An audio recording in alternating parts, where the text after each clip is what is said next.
एक सदस्य ने कह दिया माइनॉरिटी इस कानून को स्वीकार नहीं करेगी। क्या धमकाना चाहते हो भाई? संसद का कानून है, सबको स्वीकार करना पड़ेगा। स्वीकार नहीं करेंगे मतलब क्या है? कैसे बोल सकते हैं कोई?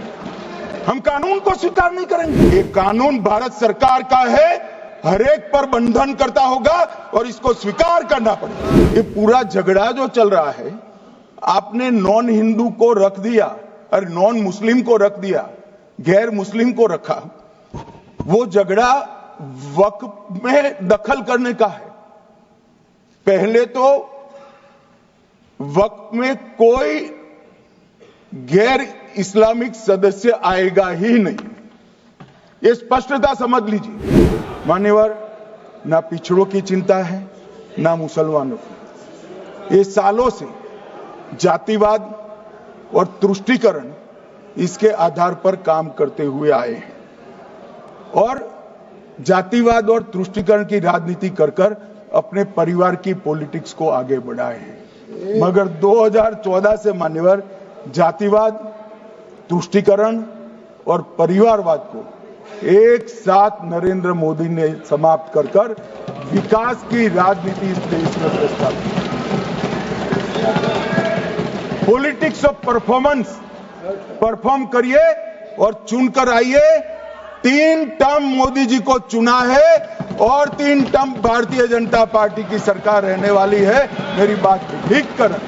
राम जन्मभूमि का मंदिर बनाने की बात आई तो इस देश के अंदर खून की नदियां बह जाएगी, मुसलमान रोड पर आ जाएगा, मुसलमानों का ये हो जाएगा, वो ट्रिपल तलाक, फिर से डर, सीए आया कि मुसलमानों की नागरिकता चली जाएगी। जिन जिन ने भाषण किया है, एक मुसलमान की नागरिकता गई है तो बता दो। मुसलमान भी जानता है। और मैं तो आपके माध्यम से देश के मुसलमानों को अपील करना चाहता हूं मान्यवर, मैंने बहुत झेला है। ये कहते थे कि सीए कानून मुसलमानों की नागरिकता लेने 2 साल हो गए, एक भी मुसलमान की नागरिकता गई है तो सदन के पटल पर रखी। कितना झूठ फैलाया इन्होंने। मान्यवर, धारा 370 हटाई। ये कह रहे थे मुसलमानों का ये हो जाएगा, वो हो जाएगा। फिर से उमर अब्दुल्ला जीत कर आज शासन कर रहे हैं।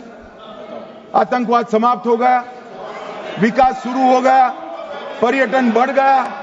मान्यवर, एक कांग्रेस पार्टी और उसके साथियों ने मुसलमान भाइयों को डरा डरा कर अपनी वोट बैंक खड़ी करने का काम किया। हम नहीं डरा रहे मुसलमानों को, आप डरा रहे हो भाई। आप कह रहे हो ये हो जाएगा।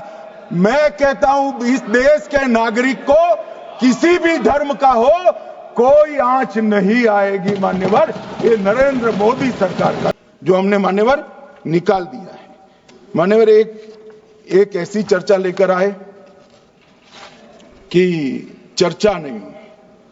मैं आपको बताना चाहता हूं 2013 में जो अमेंडमेंट बिल आया, जिसके कारण ये बिल लाना पड़ा, वो बिल में कुल मिलाकर 5.4 घंटे चर्चा हुई थी, 5.5 घंटे दोनों सदन मिलाकर। और इस बिल में दोनों सदन मिलाकर 16 घंटे चर्चा हो रही है मान्यवर, 16 घंटे। इसके अलावे हमने डिमांड किया समिति बनाओ, समिति भी बनाई, 38 मीटिंगें हुई, 113 घंटे चर्चा हुई, 284 हितधारक बनाए गए। वक्फ बोर्डों की संख्या जो उपस्थित वक्फ बोर्ड भी हुए राज्यों के 25 हुए, राज्य सरकार के प्रतिनिधि 15 राज्य सरकारों के आए, सांसद 8 हुए, विधायक विधान परिषद 7 हुए और अध्ययन दौरे 3 किए गए और अल्पसंख्यक आयोगों को भी 5 बुलाया गया। ये सबसे 92.68 लाख करीब 1 करोड़ सुझाव देश भर से ऑनलाइन आए। इसकी मीमांसा कर ये कानून बना है।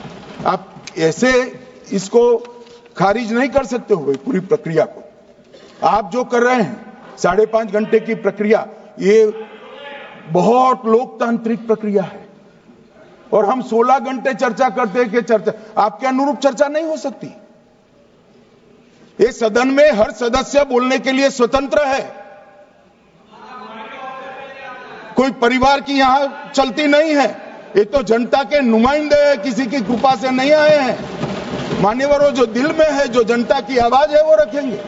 मान्यवर, एक सदस्य द्वारा कहा गया कि ये मिसलीडिंग है कि पुराने कानून में 2013 के जो अमेंडमेंट्स थे उसमें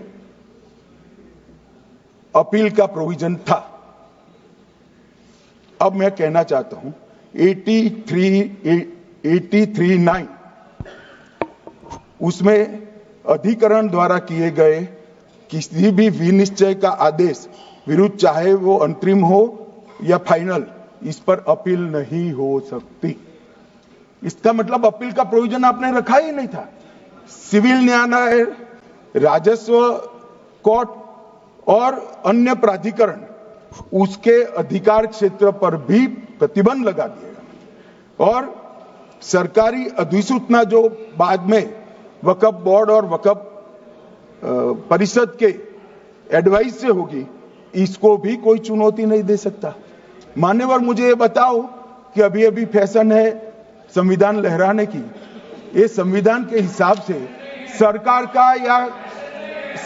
का या किसी भी निजी संस्था का कोई भी फैसला मान्यवर कायदे की कोर्ट से बाहर कैसे हो सकता है? कोई भी फैसला हो। मान्यवर, ये हमने तो खैर वक्फ को छेड़खानी नहीं की, वक्फ बोर्ड और वक्फ परिषद के अंदर बदलाव किया है, मगर वक्फ के लिए भी क्या क्या जजमेंट आए। सैयद फजल पुकोया थंगल बनाम भारत संघ 10/11/28 को केरल उच्च न्यायालय ने उन्होंने कहा वक्फ बोर्ड एक स्टैट्यूटरी बॉडी है, यह मुस्लिम समुदाय का प्रतिनिधि निकाय नहीं है। इसका फंक्शनिंग मान्यवर एडमिनिस्ट्रेटिव है। धार्मिक क्रियाकलापों को तो वक्फ ने करना है, चाहे कब्रिस्तान हो, चाहे दरगाह हो, चाहे मस्जिद हो, चाहे चैरिटी का काम, वो वक्फ बोर्ड को नहीं करना है भाई। ये केरल हाईकोर्ट ने किया, इलाहाबाद हाईकोर्ट ने भी, उसने तो मुतवल्ली तक भी कहा है। अगर हम मुतवल्ली तो जो धर्म का है वही रखेंगे।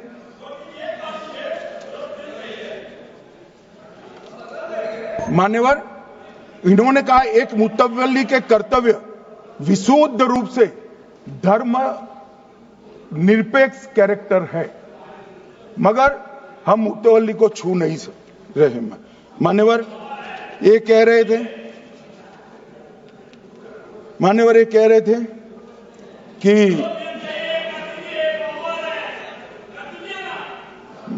मान्यवर ये कह रहे थे कि कोई गड़बड़ियां नहीं हुई। मान्यवर,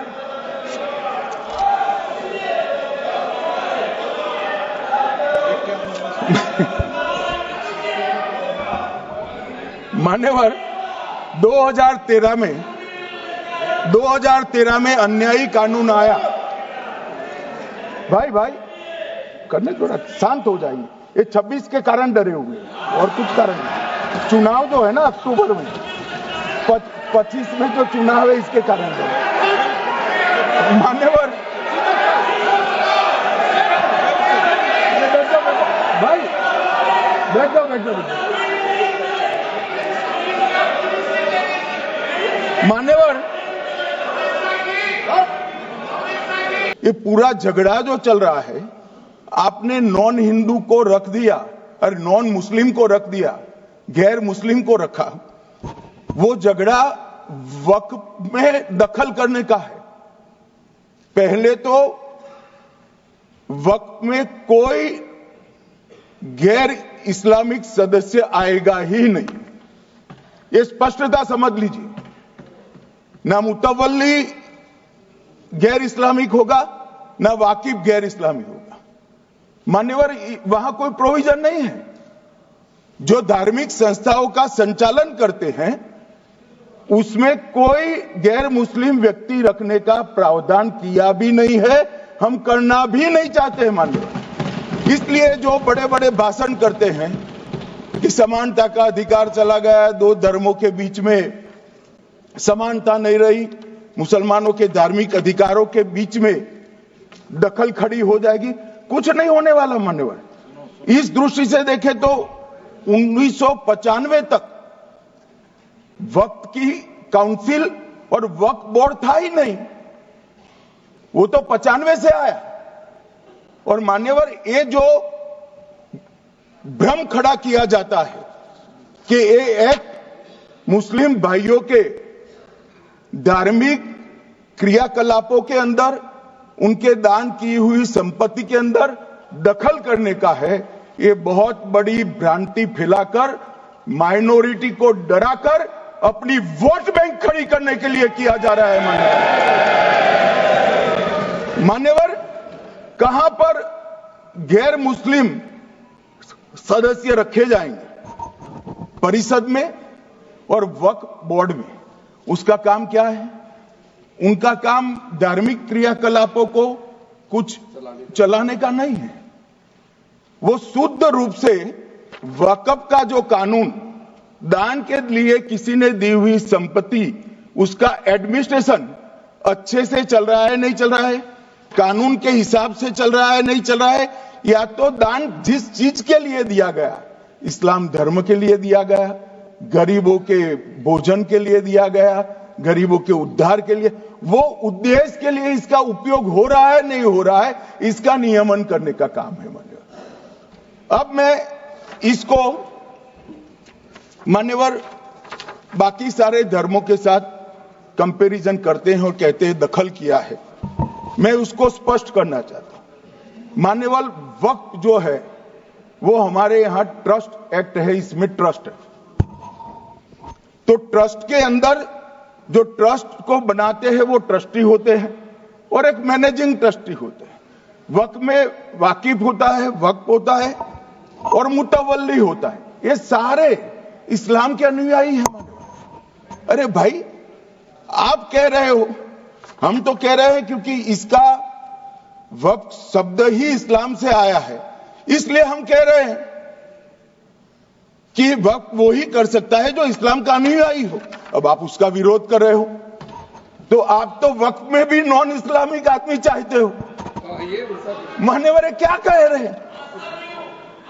हम इसलिए कह रहे हैं कि वक्फ वो ही कर सकता है जो प्रैक्टिसिंग इस्लाम को प्रैक्टिस करता होगा, क्योंकि मान्यवर इसकी उत्पत्ति ही इस्लाम के सिद्धांतों से हुई। अब मान्यवर, वक्फ धार्मिक हुआ, वक्फ बोर्ड नहीं हुआ, वक्फ परिषद भी नहीं हुई। अरे सुनो भाई, मान्यवर, ट्रस्ट के अंदर ट्रस्टी जो होते हैं, जो चर्च होगा तो क्रिश्चियन होंगे, पारसी भी होंगे, पारसी के लिए वो ट्रस्ट होगा, तो हिंदू होगा तो हिंदू के लिए। अब चैरिटी कमिश्नर हम कहेंगे कि भाई मुस्लिम क्यों आया? मुझे बताओ, चैरिटी कमिश्नर एक्ट में मुसलमान चैरिटी कमिश्नर बन सकता है या नहीं बन सकता है? उसको ट्रस्ट नहीं चलाना है, उसको चैरिटी के कानून के हिसाब से वो ट्रस्ट चले, उसकी देखरेख करनी है। ये धार्मिक नहीं है, ये धर्म का काम नहीं है मान्यवर, ये एडमिनिस्ट्रेटिव वर्क है। और इसलिए तो फिर चैरिटी कमिश्नर हिंदू होगा तो वो क्रिश्चियनों के ट्रस्ट का कैसे देखरेख करेगा? चैरिटी कमिश्नर क्रिश्चियन होगा तो जैनियों के और हिंदुओं के ट्रस्ट का कैसे देखरेख करेगा? अब बताओ कि सारे ट्रस्ट के चैरिटी कमिश्नर अलग अलग बन, देश तोड़ दोगे आप लोग, तोड़ दोगे। हमने साहब, मैं अभी भी आपके माध्यम से, इस सदन के माध्यम से देश भर के मुसलमान भाइयों बहनों को कहना चाहता हूं, आपके वक्फ में एक भी नॉन मुस्लिम नहीं आएगा। ये एक्ट में ऐसा कोई प्रावधान नहीं। मगर जो वक्फ बोर्ड है और वक्फ परिषद है, उसका काम क्या है? वक्फ की संपत्तियां मान्यवर बेच खाने वाले लोगों को पकड़कर इसके बाहर निकालने का। वक्फ के नाम पर औने पौने दाम में संपत्तियों को 100 साल तक किराए पे देने वाले लोगों को पकड़ना है। वक़्फ़ का जो पैसा होता है, इनकम जो गिरती जा रही है, जिसके माध्यम से माइनॉरिटी का विकास करना है, माइनॉरिटी को आगे बढ़ाना है, इस्लाम धर्म की सारी धार्मिक संस्थाओं को पुख्ता करना है। ये पैसा जो चोरी होता है ना, उसको पकड़ने का काम वक्फ बोर्ड वक्फ परिषद करे। और मान्यवर, वो चाहते हैं कि इनके राज में जो मिलीभगत चली वो चलती रहे, ये नहीं चलेगी।